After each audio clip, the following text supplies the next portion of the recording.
I'm supposed to push a button on it whenever I feel stressed, and I've been pushing it a lot lately. I've had nightmares ever since I was a little kid. Usually the dreams are Scott hunting me or all of us, me, my mother, and my two sisters. I end up dying, and that's what wakes me up. I refer to him as Scott. Sometimes I slip up and say my father, but I don't ever see him as that. He was the worst thing in my life. I wish that I could take away things that David has seen. I think as the oldest sibling, I have a lot of things that I wish that I could bear the burden instead of them having to. Just knowing that he was there and had to deal with that kind of fear.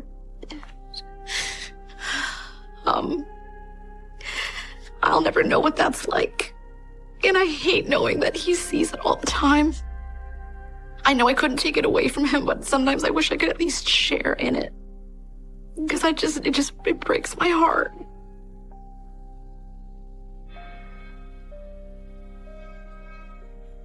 Every morning, my mom would make me a cup of coffee, and we'd sit out on the couch, drinking our coffee together, and just fantasize about the many ways he could die while he was out running an errand.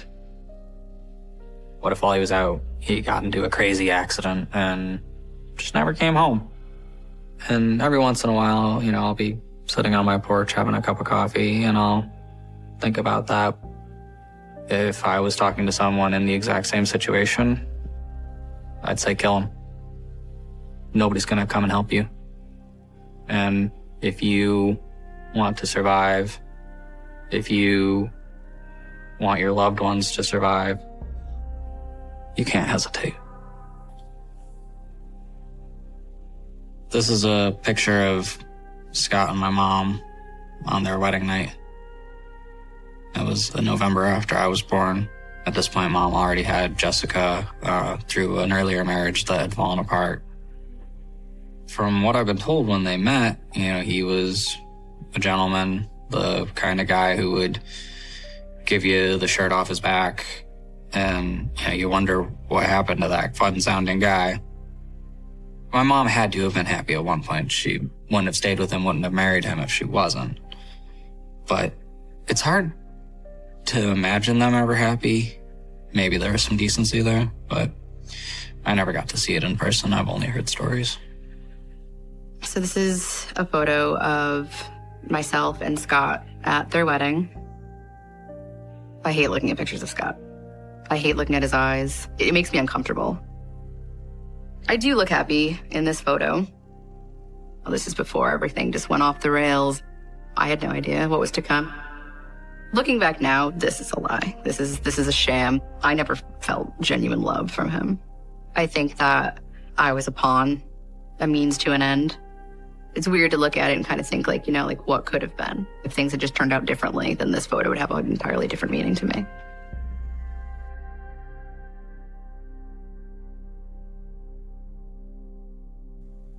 Coercive control is a form of abuse that does not leave any marks. It's tactics that include intimidation, humiliation, isolation, financial control. It changes you as a person. It makes you doubt yourself.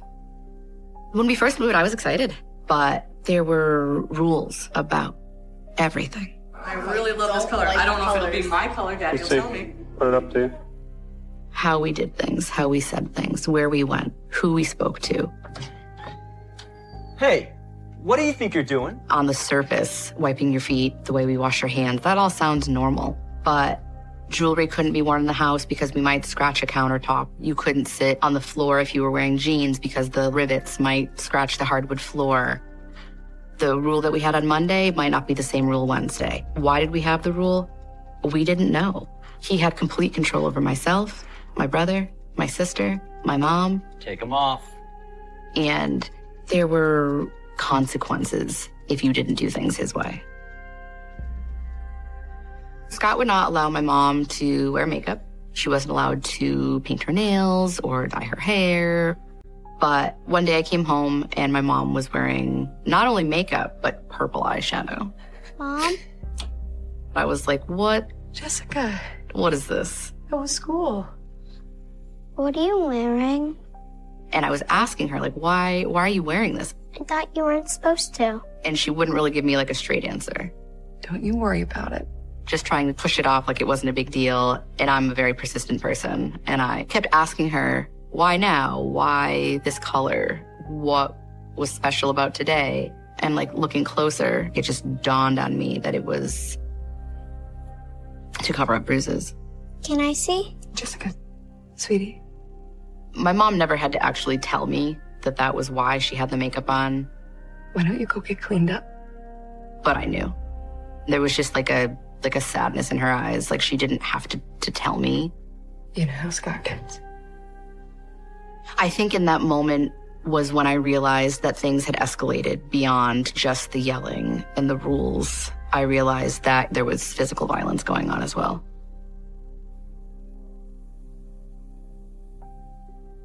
So one thing that I noticed about Scott was he seemed to get more controlling, a little crazier as time went on. David being born, Emily being born, everything seemed to push him a little further. And as that took place, he seemed to feel the need to control more and more things and more people around him. Now say something. There was a lot more slammed doors and a lot more hearing things were happening.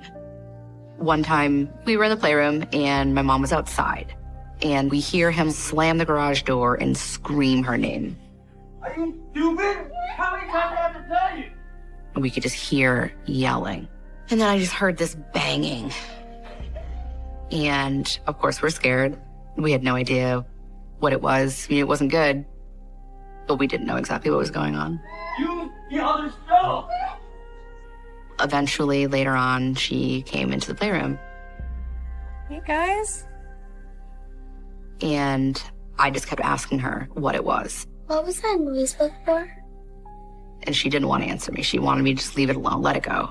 And eventually she told me that the sound that we heard was him slamming her head against the garage door. I should have known better. Scott had rules about which shovels were used where, and she was using the wrong shovel. And then because he did that, she kind of like fell on the floor, and then he beat her more because she got dirty from falling on the garage floor. But Scott was really good at not leaving a lot of marks. The time that she wore the makeup was like an exception to the rule. Other injuries were more punching in the ribs, kicking in the ribs. Typically, there weren't a lot of marks. I just remember being very afraid, not understanding why something like that would happen, feeling like I wish that I could protect her, but I knew that I couldn't. We're gonna figure everything out. So many people after everything happened were like, why didn't you just tell us? We didn't feel like we could tell anyone. That felt more dangerous because he told my mom that if she ever tried to leave him, that he would find her and he would kill her. But he would kill me first and make her watch. Her overall appearance was just defeated. You could see the stress. You could see the anxiety. You could see the fear. She was never at ease. She just always seemed scared.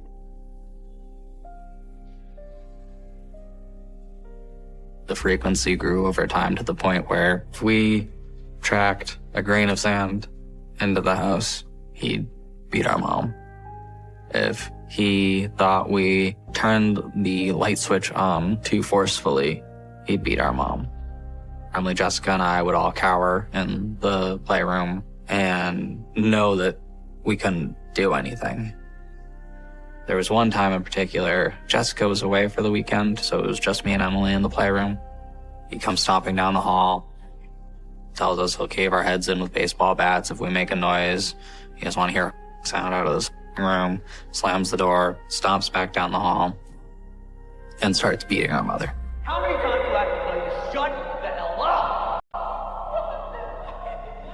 And we can hear the screaming, we can hear the hitting, the impacts reverberated through the house.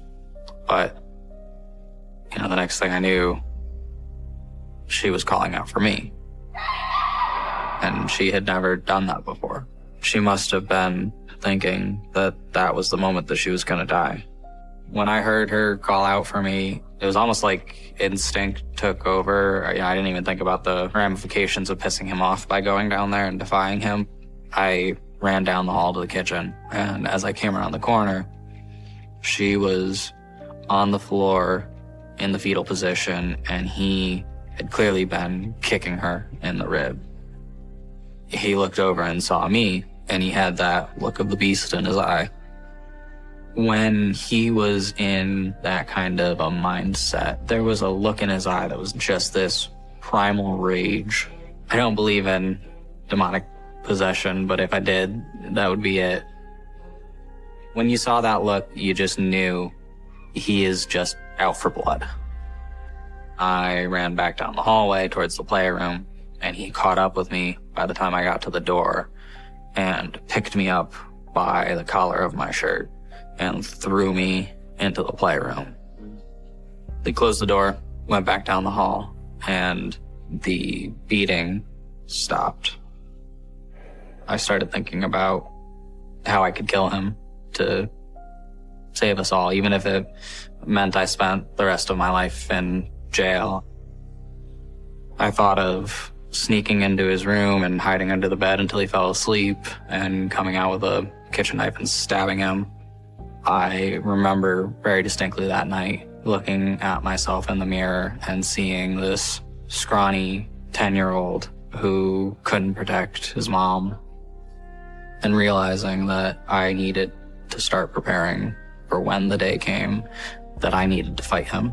Every night before bed, I would do a couple hundred push-ups, a couple hundred sit-ups, but I didn't realize that the last fight wasn't going to be a fist fight and that he would bring a gun. Hi, Daddy. Hi, Joe. Scott was my stepfather, and I felt like he used that to his benefit. When I was supposed to be listening to what he said, he was my father. When it came to him trying to explain why it would be okay to have a sexual relationship with me, he was my stepfather. It kind of started innocently enough. I was about 18, and one morning, Emily was in bed with Scott cuddling, and he wanted me to join. But then it turned into just me, and then just me with the door closed, and then wanting me to wear less clothes and him to wear less clothes. Then it became Scott sending my mom to come get me. I feel like that's probably one of the cruelest things that he did.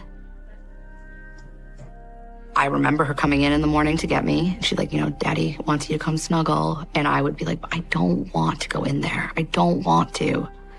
And she'd say, I know. Her face was one of sadness, but I still had to go. And am I mad at her about it? Of course. Do I blame her a little bit? Yes. But I understand, and a lot of people don't. They say that she was complicit, that she didn't care, and she was serving me up to him on a platter. That's not what happened. At that time, compliance was our only option. No one liked it, but there wasn't a choice. If I said no, he'd be upset, and I didn't want anything to happen to my mom, so I said yes. Even though I was in college when this was going on, and I had a car, and I had the means to leave, I couldn't. I couldn't leave my mother behind. I couldn't leave my siblings behind. I would try to make excuses. I have to go to the bathroom. My stomach hurts. I'm hungry. I think I hear David. David knew what was going on, and he knew I didn't want to go in there. I don't remember Jessica ever telling me what Scott was doing to her. It was apparent to me that something was happening behind closed doors, and it was less common if I was actively around Jessica. I think he was afraid of me figuring it out. So if I stayed awake and didn't go to bed, it was less likely that he would call her into his room. I realized I needed to stay awake until sometimes up to 1 at night just to listen.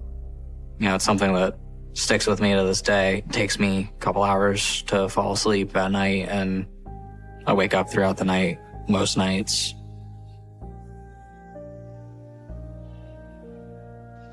When I was in college, I would just come home on weekends.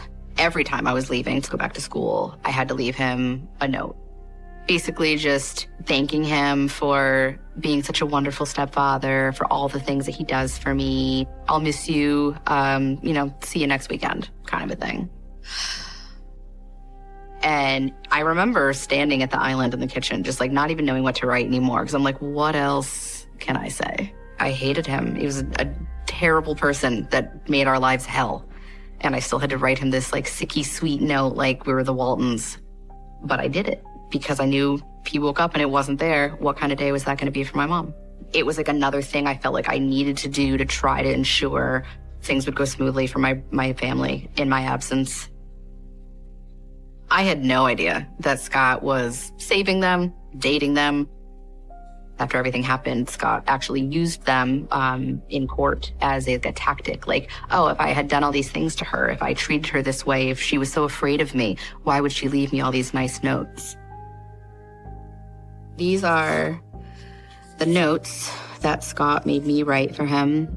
This one is particularly upsetting. It says, "Good morning, Daddy-O. I hope you slept well. It was nice spending time with you last night.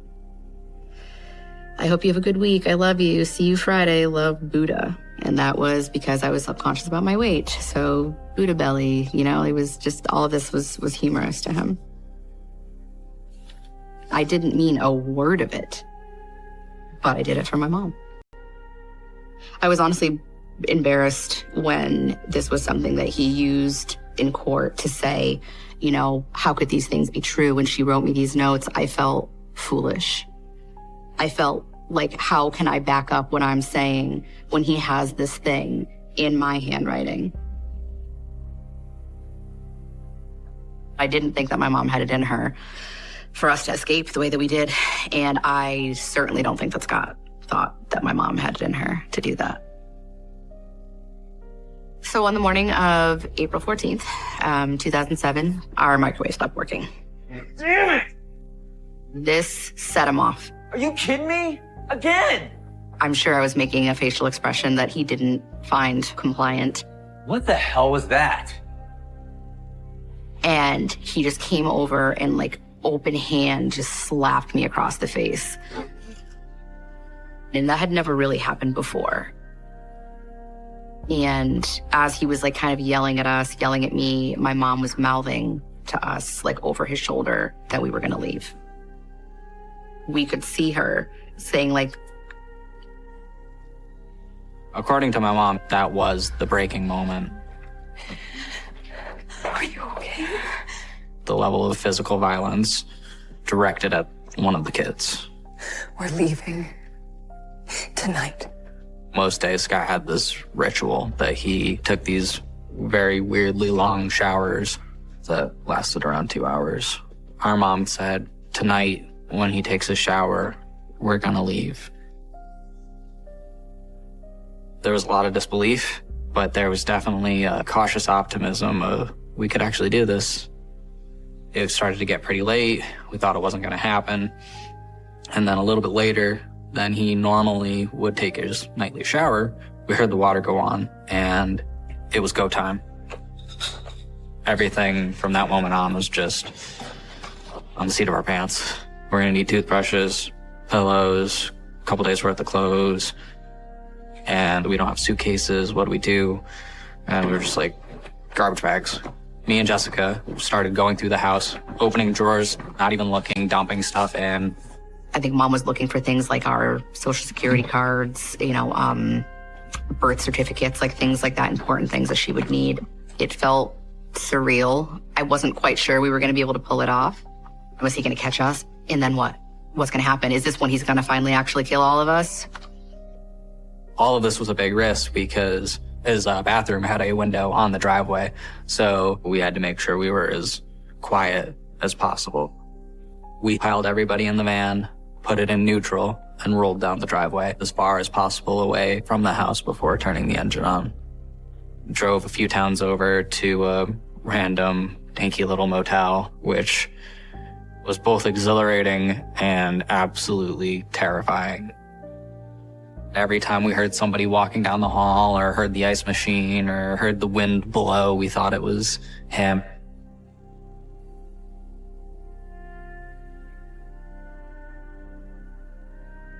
We were too afraid to be separated. We had to stay together as a unit, and no one would take us except for a shelter in California. While we were gone in California, unbeknownst to us, he started to put some plans that we weren't even aware of into action. No, of course not. No, I would never do anything like that. We attempted to check our bank accounts, and he had drained everything from our mother's account. No, we're not going back. We can't. We found out around that time that he had put out an Amber Alert for us that we were missing. And then he hired a lawyer and filed for custody of us, saying that our mother had kidnapped us. The court date came and went, and my mom didn't know about it. Scott won. I understand. Mom, is everything all right? We were going to have to return to the state of Connecticut for her to hand the kids over to Scott. I think she was terrified, not only to go back, but at the thought of having to hand David and Emily over to him. We had no idea what we were going to be facing. What if we just kept going? We floated the idea of running away and kind of going off grid, but we ended up deciding against that because not only would we have to live in fear of him looking over our shoulders for the rest of our lives, but that would also mean that anytime we saw a police officer, we would be worried that they were there to arrest our mom and take us all back by force. So what do we do? What if we just tell the police? So we decided that the only option that we had was to fight it in court. One of the first things that we did was go to the Plymouth Police Department, file official reports there. We reported the physical violence, the sexual abuse, all of that. We did get the restraining order, and in the end, he was forced to move out. Our plan in coming back to Connecticut was always for it to be a temporary situation. As soon as we were not required to be there, we intended to leave. We felt that we would send Jessica out early to get a job, to start setting up a life for us. We would follow as soon as we could. And it was sad, but I was like, I'm going to see them soon. There's just like a little bit more to do, and, then we'll all be together again. So I headed back. And my mom and my brother and sister were staying at a friend's house. It was emotional to be separated from them. But I didn't anticipate what happened next.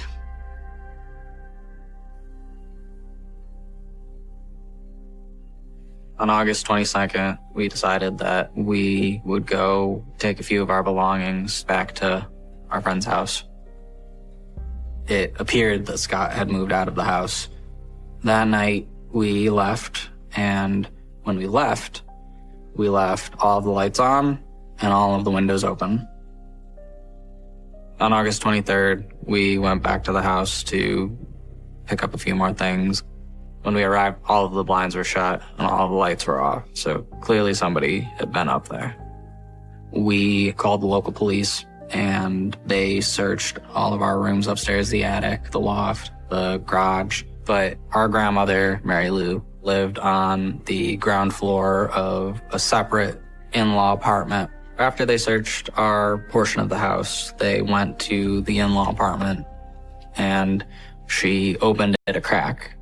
And they asked if they could search the unit, and she said that it was her private property and that they would need a warrant. They decided not to pursue it. We didn't know at that point that Scott was hidden somewhere within Mary Lou's apartment. But at one point during the search, they missed 2 key items that should have been a major red flag that there was somebody in the building. In one of the kitchen cabinets was a baby monitor. While the police were searching the house, Scott was hidden somewhere within Mary Lou's apartment listening to our conversations. And also, there was a note next to the telephone that had not been there on the first day that said that the telephone line was no longer in service. We had kind of gathered the supplies that we wanted, and my mom just wanted to do some more cleaning. So I went next door to play video games with my old friend, and around 10 p.m., we got a call at my neighbor's house. It was my mom telling me that it was getting late and it was time to come home. My friend walked me back to the front door, and I distinctly remember locking the front door behind me. And I turned around, and I remember seeing just a gun come past the door of the kitchen. And at first I thought it's a sick joke until I saw Scott follow the gun. I saw that look in his eye that he always got when he was about to be violent. Right on his heels was his mother saying, "Scott, don't do it. Don't do it now. We're gonna settle in court. Don't do this." And he went over and grabbed my mom by the hair and said, "If anybody calls the cops, I'll shoot you." And slammed her head onto the counter. And she just kept saying, "Scott, don't do this, not in front of the children." Ever since the day we ran away, I started to carry a pocket knife on me. I unfurled the pocket knife and tried to brace myself to stab him. If I could go back and talk to myself, August 23rd at 9 p.m., I would tell myself, in an hour, you have to kill Scott. You can't hesitate. And knowing what I know now, I don't think I would have let that moment pass. But I thought, I can't kill someone. And in that moment, he turned around and I lost the opportunity. He turned the gun on me and said, "Don't think about it," and dragged her out and down the stairs by her hair. I ran to the phone in the kitchen and tried dialing 911, I think 3 times before I realized that there was just no sound in the phone. And that's when I noticed the new note that hadn't been there the day before in his handwriting that said that the phone had been disconnected. As soon as I noticed that, I just dropped it and ran for the stairs, and I heard a gunshot, and everything went black. I was told he shot the gun, I think 5 times, but I only remember 1. Everything after that was a blur. When he shot her, she had fallen down the stairs, and her head was close to the bottom. Her feet were halfway up the stairs. And there was blood everywhere. There was brain matter everywhere. I listened for a heartbeat, and there was none. Half of her face was gone. And just ground up. Scott jumped in one of the vehicles and peeled out of the driveway, and the police arrived. They started taking statements. I covered Emily's eyes as quickly as I could as she screamed that she wanted to see her mom. And I told her that it was bad enough that I had to live the rest of my life with that image of mom, that I wasn't going to let her grow up with that image seared into her mind. I got my hands, I think, on somebody's cell phone, and I just started calling family. I called Jessica first. So I was watching TV. It's probably about 7:30 or so in California, and my phone rang, and I missed it. Didn't think much of it. But then I saw that I had a voicemail, and it was from my brother, David. And when I listened to it, he said, "Dad just shot Mom." I remember I was so distraught, I couldn't even figure out how to make my phone work. I was holding it, staring at it, and I just couldn't put together how to call him back because I was so out of my mind. The rest of that day, the rest of that week was a fog. I remember telling my brother it was going to be okay, that it was going to be okay. We were going to figure it out, and I was going to get there as soon as I could. I remember laying at the top of the stairs just crying. I remember thinking, like, I can't go on. I don't want to go on. Like, what am I supposed to do without my mom, without my best friend? But before we could even, like, process any of that, the main concern became, where was Scott? Eventually, someone took us to a hospital that had a secure wing. Jessica wasn't going to be out here for 3 more days because that's the soonest flight she could get. I still remember that first shower, just watching the drain turn red. That moment has haunted me a lot too. I refused to let anyone take my glasses and clean them. That was something that my mom always did. She would say, Dave, your glasses are filthy, and she would take them and run them under the sink. And my glasses were, for a few days, just covered in her blood and brain matter. And I ended up getting new glasses because I refused to let anybody touch them. They brought us to a room with 2 gurney tables and brought some blankets in, and Emily fell asleep, but I couldn't sleep, and I sat up awake watching over her when 2 of the nurses came outside the door and started discussing what had happened. They said they found the father and he's already dead. Do you think we should go in and tell them? So I got up and I poked my head out the door and let them know that I knew. And then I just went back in and watched over Emily until the morning came. It was important for me to confirm for my own sanity that he was gone. I definitely wouldn't have put it past him to have found someone who looked enough like him and done enough damage to the body that they found a corpse that conveniently looks similar and called it a day. And in the meantime, he was still out there. They walked me down the hall, and they pulled back the curtain, and there he was. I looked at his body, and his eyes finally didn't have that rage in them. They were kind of yellowed and glossed over. He looked a lot cleaner than my mom. I remember that. I remember being angry about that. That the last image that I had of my mom was this bloodied, ground up mess. The last image that I had of him was kind of cleaned up. Then I asked what had happened, and one of the morticians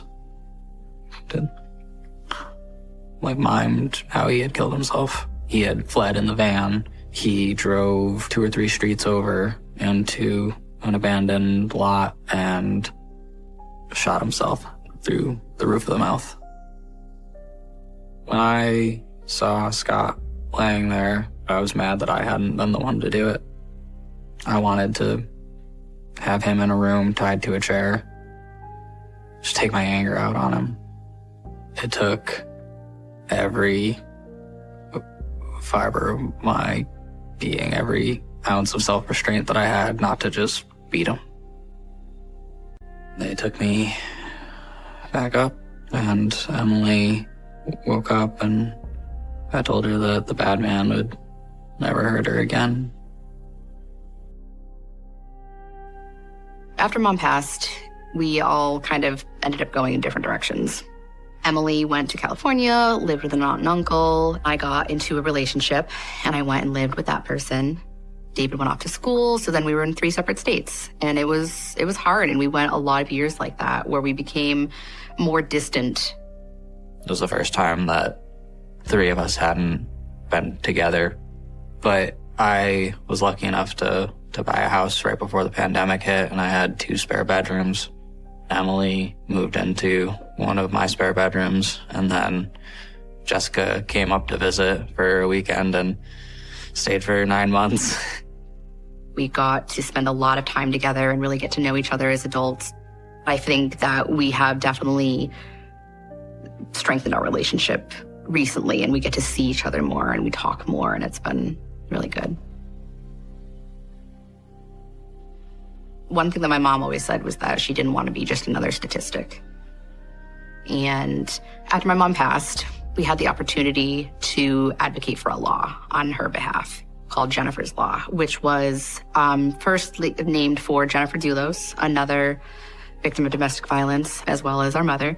And it makes it so coercive control is now recognized in family court and is a punishable offense. It helps me see a silver lining in what happened. There's nothing anyone can do to bring Mom back, but I know that she'd be proud of us helping another child not lose their mom. Maybe help another woman get out of a situation. It's very helpful to feel like we're doing positive things in her name. I feel like she would be proud of us. It's not this taboo thing that we can't talk about anymore. Obviously, my life was indescribably difficult and full of tragedy that most people will never experience in their lives. In spite of all of that, I'm still very privileged. I'm not the only kid who grew up in a broken home.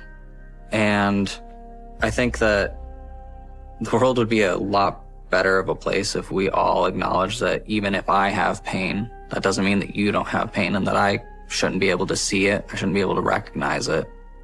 I think we're all suffering, and if we don't take the time to acknowledge other people's sufferings, we're all just going to be suffering alone.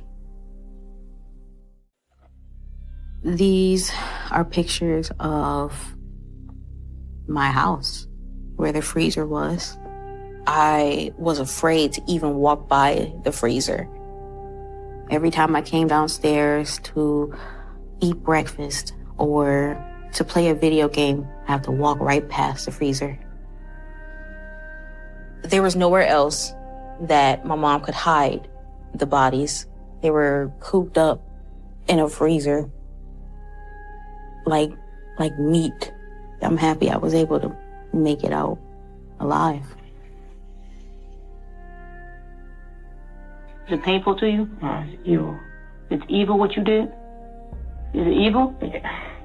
Okay, so you're judging yourself. I didn't think that there would be anyone to rescue me. When things got bad, I would have these fantasies of escaping. I'm asking you, not in the eyes of God. In your eyes, do you feel like you did what you had to do? I didn't have to do that. I just remember being surrounded by fear. There was definitely not a trace of hope within me. I thought that I was meant to be next.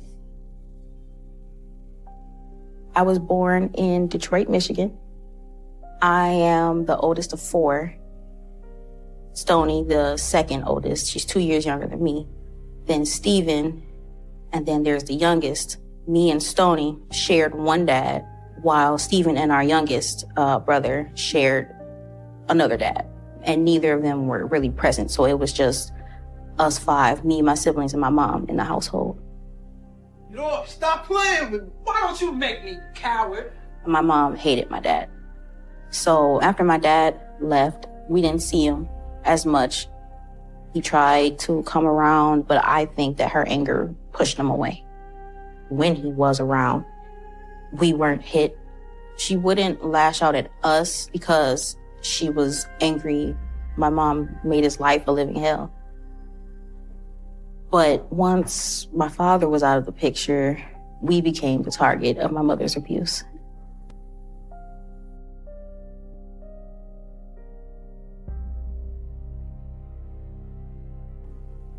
From as early as I can remember, my mom was never warm or attentive.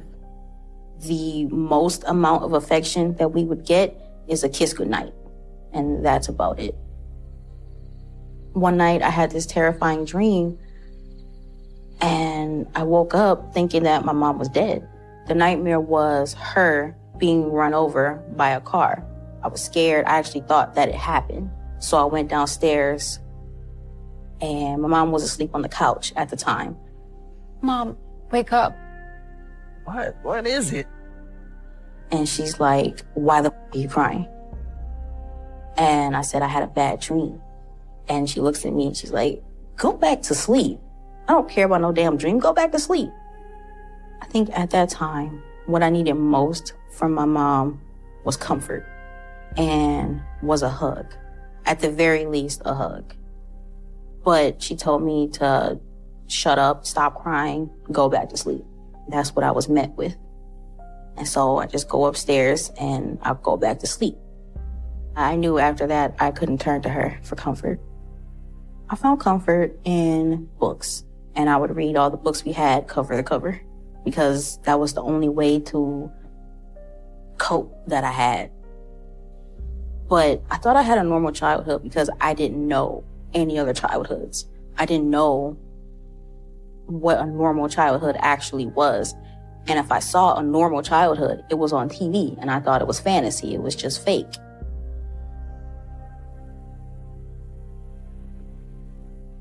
For a lot of the time that I can remember, we were hungry. My mom had a few odd jobs here and there, but after a certain point, she just never went back. My mom started using the money that was meant for us to eat our food for drugs and alcohol. Let's go. Food's out. We would run out of food. There was one time in particular where we would eat canned potatoes for breakfast and then again for dinner. That's all we would eat, and they would taste awful. They were the worst. To this day, I cannot stand canned potatoes. I never asked for seconds, but the youngest one did. And she would get angry at him and start yelling at him about how you already ate and you should be full and stop being greedy. I'm going out. I knew she didn't care, but I would feel bad to see my siblings as hungry as I was, especially the youngest one. So I would share food with them. Here. My stomach it felt so sunken in. We were severely underweight and malnourished because of it.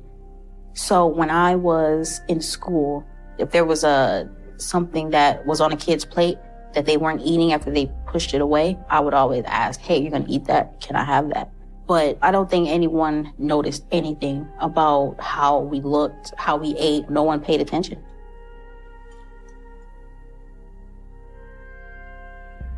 My mom was a ticking time bomb. She always had her fuse lit.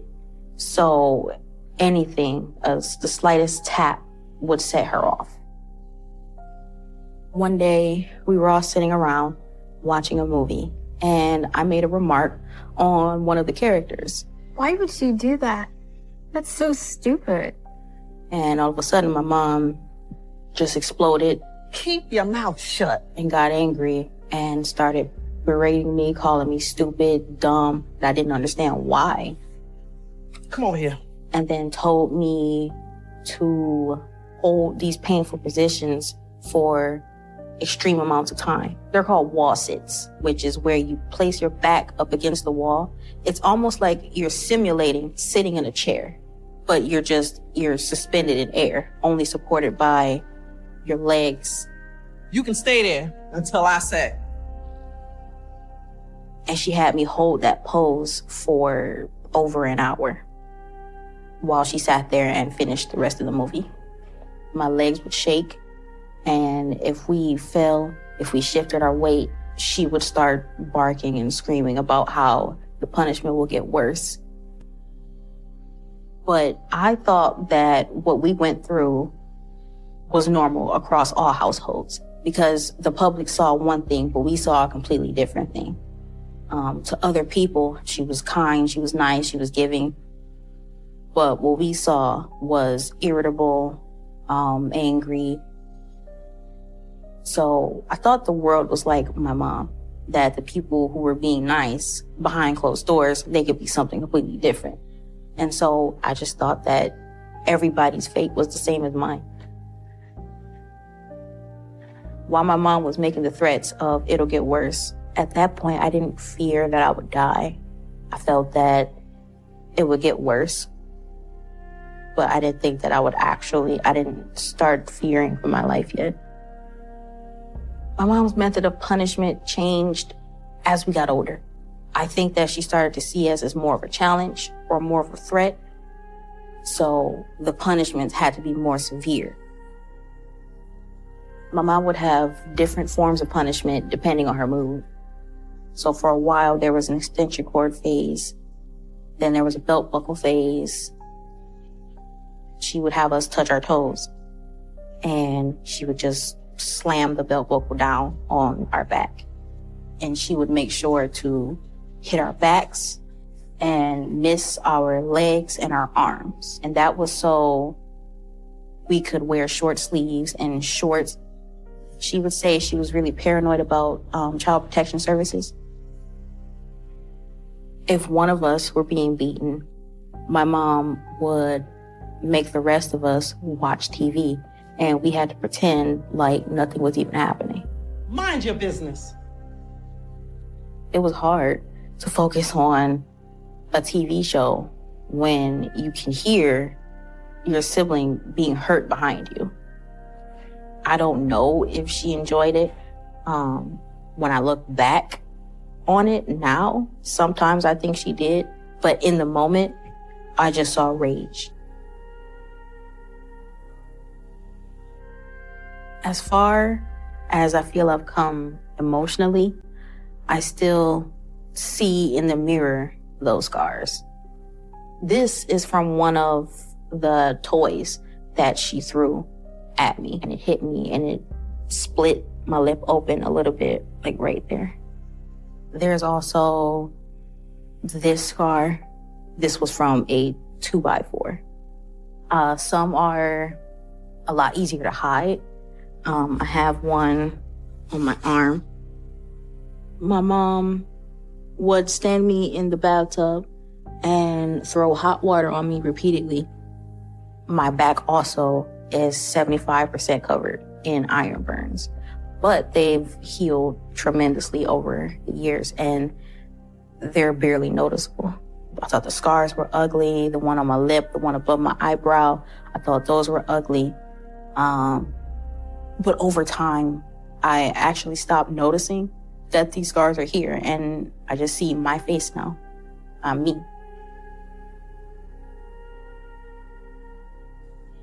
One day, my mom was yelling at me in the bathroom. Sit still. And the next thing I knew, she'd grabbed a gold-plated curling iron, and she'd smacked me in the mouth with it. I was stunned, and I felt what felt like crumbs, food crumbs, on my tongue. I turned to the mirror, and I stuck my tongue out of my mouth and saw a shard of my tooth. What's the matter now? Her whole demeanor changed. She just went into damage control because she had realized that she had done something permanent, and she grew concerned and worried. Soon after, someone rang the doorbell, and she had already come up with the cover story. You say your brother did that. The cover story was that my youngest brother had a toy car and he smashed the toy down onto me. My aunt comes over and she sees my tooth and she says, "What happened to Gabby?" My mom tells her the same cover story. She was playing rough again and chipped it. And my aunt is trying to offer to take me to the dentist. She's like, "Don't you want your tooth back? Don't you want to feel pretty again?" But my mom didn't take us to any dentists, any doctors, not even for checkups, because she was afraid that they would see the bruises. So my mom told my aunt that I thought that I looked unique and that I didn't want to have my tooth fixed. And my aunt looks at me and she's like, "Really? Is that what you really think?" And I say, "Yes." I like it. I was going to cry because I desperately wanted my tooth to be fixed. But I just accepted what happened and did what she said. Walked into the living room one day and saw my youngest brother and he had 2 toys. They were army wrestlers or something like that. And he had them in a position that was suggestive, kind of rubbing against each other. What are you doing? My mom became obsessed with this crazy notion that my siblings had sexually assaulted our youngest brother. Did someone teach you that? And she started basically interrogating the youngest. Steven had been bullying our youngest brother, and she asked the youngest, did Steven do this to you? Did your brother do that to you? Tell me the truth. She kept asking and just repeating it over and over again until the youngest finally said yes. There's no concrete evidence to prove that Steven sexually assaulted the youngest. I think he only said yes to such a terrible accusation because he didn't know any better. My mom left the room and came back with an extension cord. She wrapped it around Steven's neck and flung it over her back, like kind of how you're carrying a sack over your shoulder. And she lifted him off the ground that way. And then she took him to the master bedroom and closed the door. I'm just terrified. I'm in shock. I didn't know what was going to happen. I was just afraid. Throughout most of that week or 2, he was alone. She had him isolated. She used trash bags to asphyxiate him. She denied him food. She would switch between strangling, between blunt force, to where his head was severely misshapen. My mom thought she was teaching Steven a lesson. She thought that this was an appropriate punishment. You little brat, get up! I thought many, many times about telling people, but I didn't think no one would believe me. I thought about running away, but I also felt like I would be deserting Stoney and our brothers. So I just never really acted on that because I didn't want to leave them behind. What are you looking at, girl? Go downstairs! The following day and days, weeks, they somewhat run all together into one, but the only thing that remained constant was his abuse and how severe it got. This is a picture of my little brother, Steven. It hurts seeing this picture. He was a child. He didn't deserve this. Steven was a 9-year-old that had been abused since he was 5 or 6. How anyone can torture a child is beyond me. I don't understand where my mom's mind was. What hurts the most to me is that I thought that Steven would be okay when my mom decided to stop.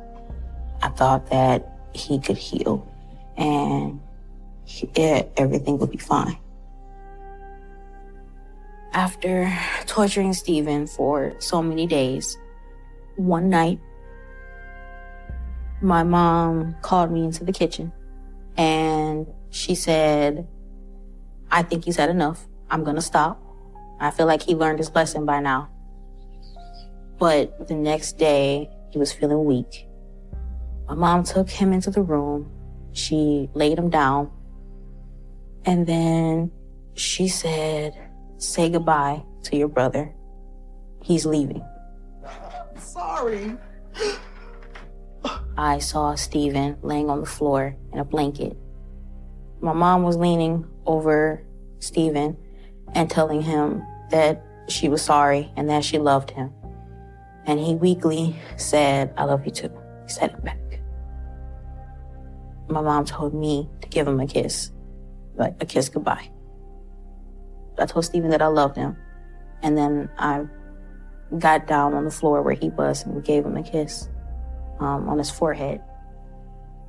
Then I heard a sound and it sounded like a breath. And so I gasped like oh, he's fine. And she said, no, that was his last. I won't forget that sound. And that will always stick with me. And it always has. And I just sank to the floor right there. And I had never done anything like that in front of my mom. Never sank, never cried in front of my mom. But at that point, I didn't care. She could have hit me all she wanted. My brother just died in my face.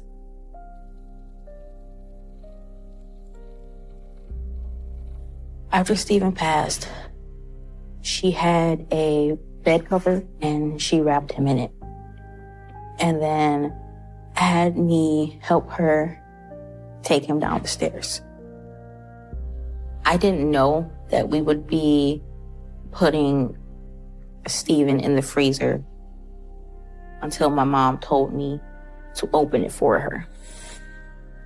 She cradled him in her arms and she set Stephen down in it. At first, I didn't think it was real. I thought it was a bad dream. And I thought tomorrow he would wake up or that he will open the freezer and be like, hey, I'm okay. I'm perfectly fine. I think after the first few days is when it set in that this is reversible. This isn't something that would just heal like my burns. Like he's actually gone.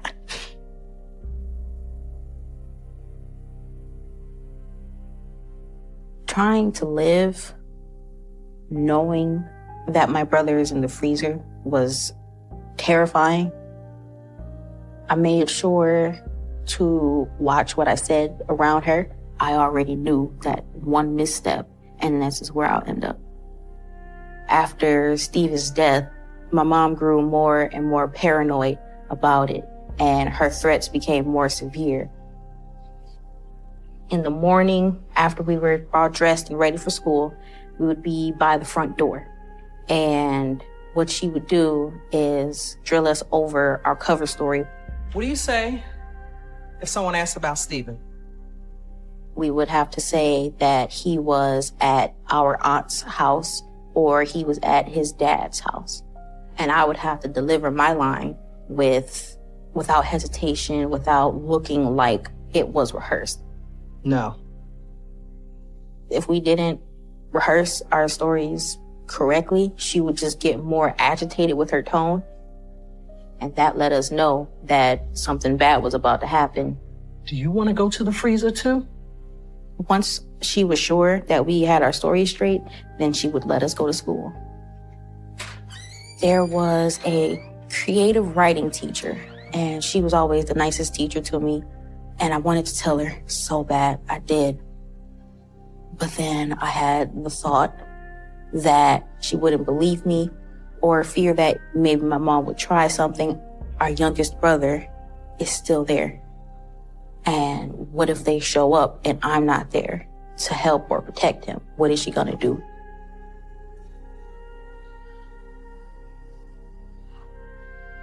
After Stephen died, my mom calmed down a bit and it seemed like the worst was behind us.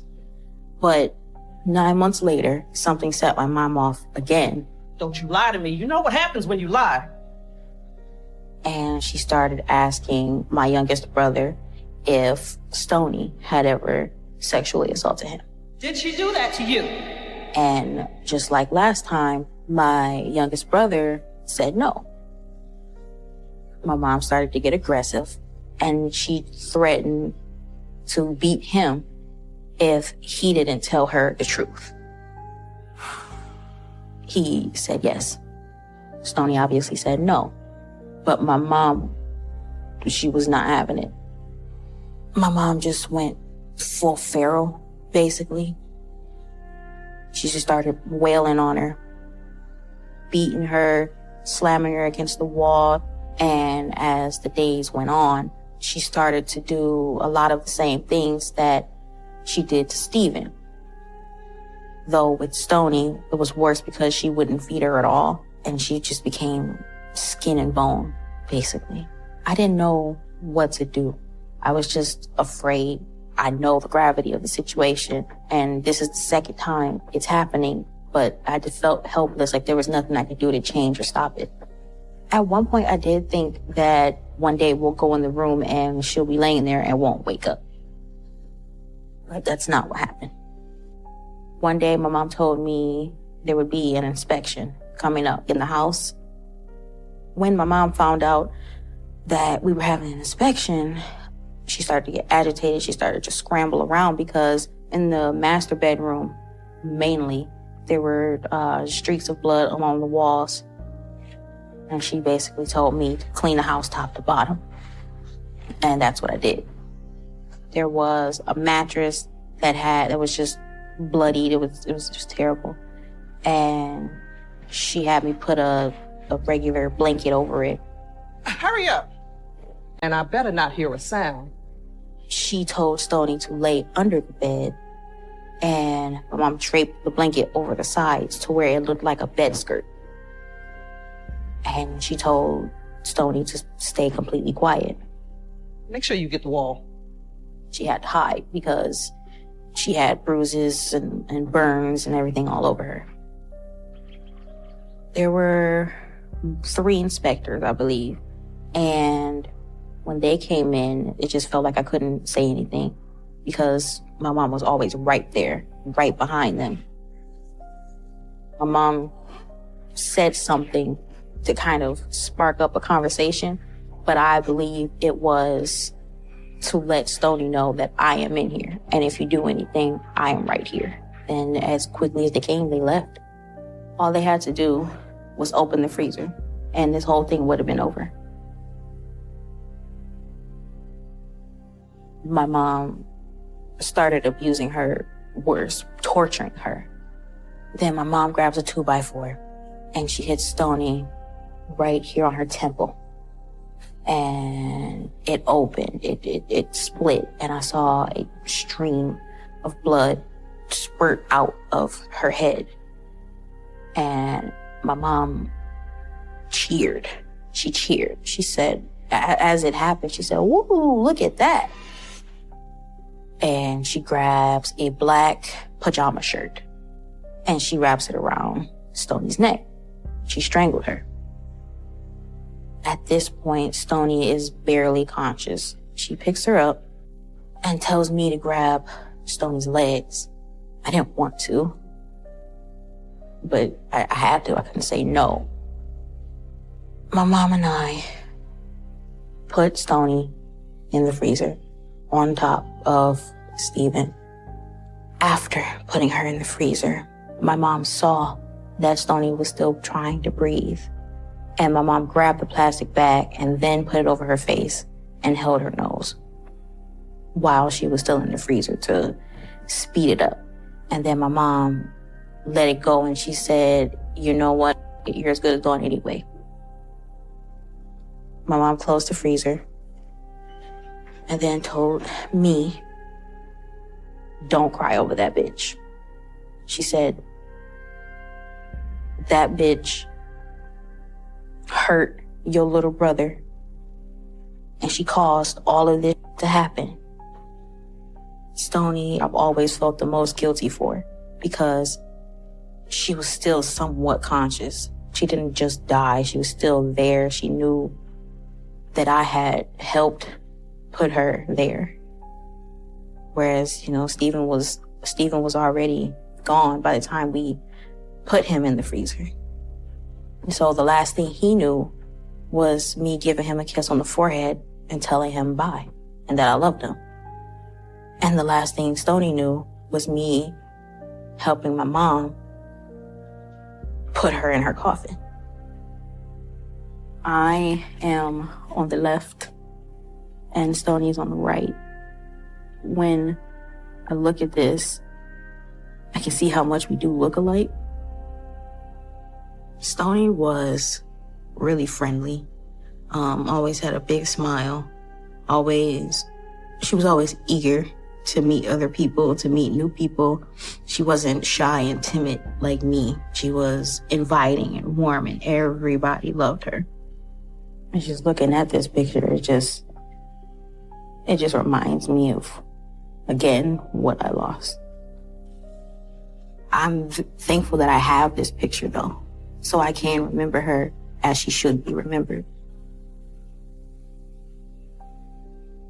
A few days afterwards, my mom was already threatening for me to be next if I were to step out of line.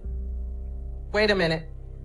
Anytime my mom wanted to send me out to the grocery store, she would stop me at the door and she would tell me, you can go out there and you can be free and you can be whatever kind of hoe you want to be. But if you bring the police back to this house, you're going to be responsible for what happened. I will take your brother, kill him, and then kill myself. The very first time my mom threatened that to me, I felt a pit in my stomach. It felt like my heart just dropped to my stomach because I believed it wholeheartedly. Every day I'm on my tiptoes, tiptoeing around her, unable to do anything for fear that it'll set her off. In March of 2015, my mom got an eviction notice in the mail. My mom hadn't paid rent, and she owed a certain amount of money, so we were being evicted. I don't understand. When she read it, she started panicking. The eviction letter meant to her that this whole thing was over.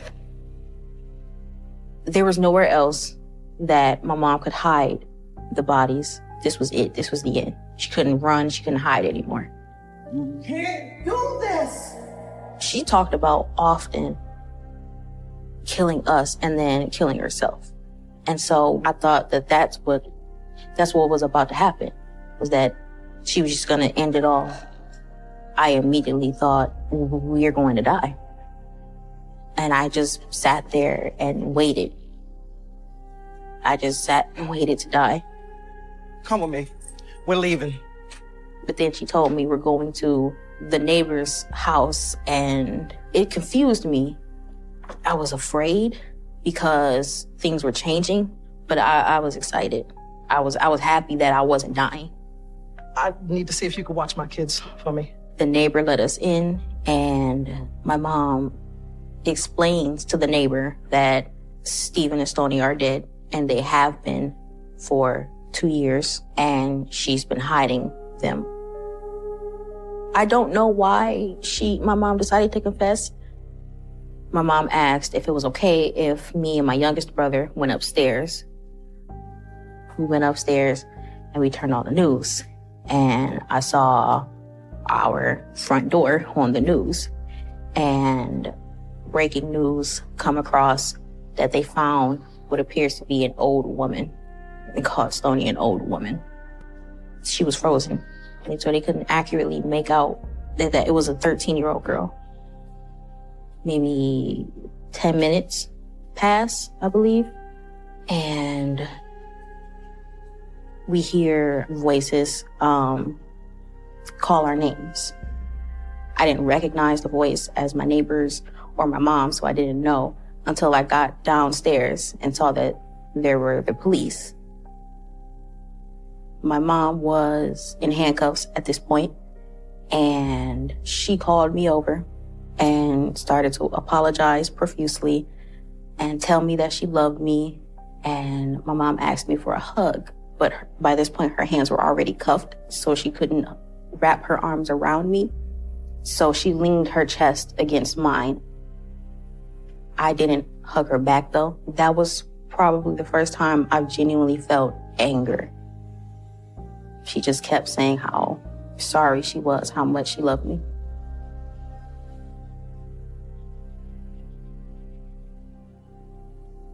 I moved in with my great aunt, and my aunt adopted my youngest brother. I was elated because my aunt adopting him meant that we could stay together. My aunt is the kind of person to turn on the news at 7 a.m, and I would see pictures and videos of my mom lashing out and practically acting like a rabid dog. I am the only one throughout both these cases. I haven't lied about anything. As horrendous as everybody think I am, that's fine. But I'm the only one that's not lying about anything. I felt disgusted. I felt embarrassed that I came from that. That's my mom. I did what I did. I did what I did for my baby. Period. She justified my brother and sister's murders. There was no remorse because I believe at one point she clearly said if I had the chance, I'd do it again. I definitely knew to get off. Wasn't an accident. No, not at all. If I had a chance to do it again, I would. Over time, my stance on my mom's sentence has shifted. My stance started off as she deserves death. Now I realize that death is mercy. She has to live and she has to remember and think about everything she's ever done and not be able to atone for it. And I think that if there's anything that she deserves is to live with that pain.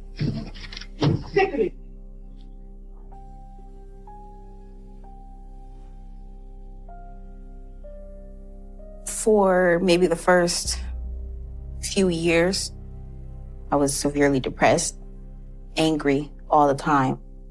I didn't know how to just be happy or live.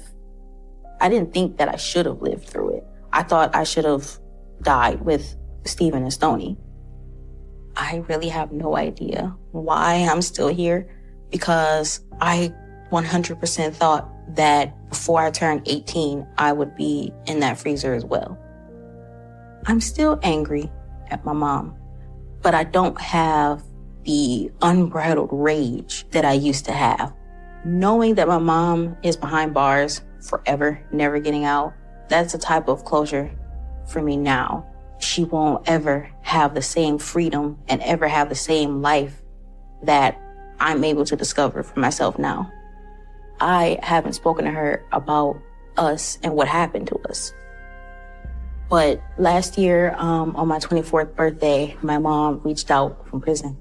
She was bawling her eyes out, saying how sorry she was and that she wished she could take it all back and that she does love Stony and she does love Stephen. She was just so remorseful. She was like a baby. I want to say it's okay as my first natural response, but I stopped because no, it's not okay. It's not okay at all. There's nothing okay. And so I just say, I know. I know you are. I will never forgive her because in my eyes, that means I'm accepting it and I don't want to.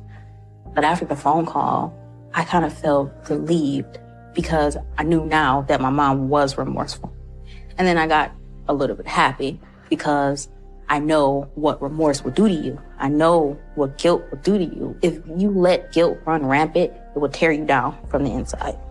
And that's exactly what I believe now is still happening to my mom. And to me, that's kind of like a revenge all of its own. And I don't have to lift a finger.